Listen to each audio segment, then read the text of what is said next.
Hey, what's up guys? I'm Westley Wolfe. I'm from Myersville, Maryland, and today we're hanging out with the NINE2 crew.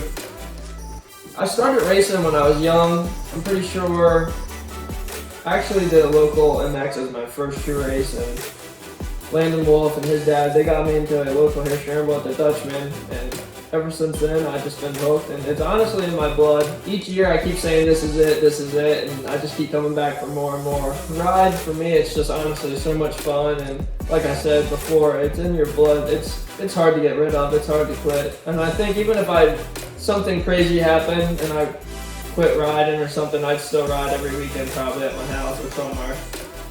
Like my mom says, it pays to play, and everything comes out of my family's wallet. It's no big shot paying the bills or anything. It's all my family, and that's pretty much why the wolf is on the goggle. You know, the wolf is me, it's who I am, and it's who I represent. My family, my mom and my dad and my sister and Uncle Bobby, everybody who helps out.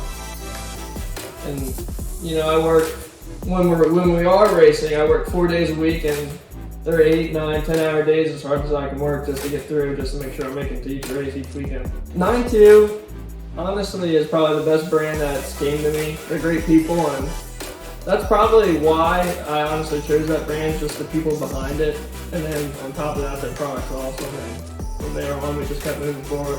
This series, it means a lot to me, because if you think about it, the outdoor guys, they either got their own gear line, their own helmet line.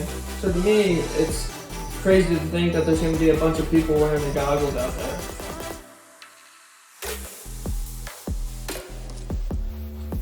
Just look at it. I mean, the my eyeballs popping out at you, you don't want none of that. You can't handle it. They came to me with this idea of the Signature Series, and at first I was like, oh yeah, whatever, haha. And then they just kept coming to me like, yo, you need to pick colors out, I'm like, oh, all right, I'll get you colors.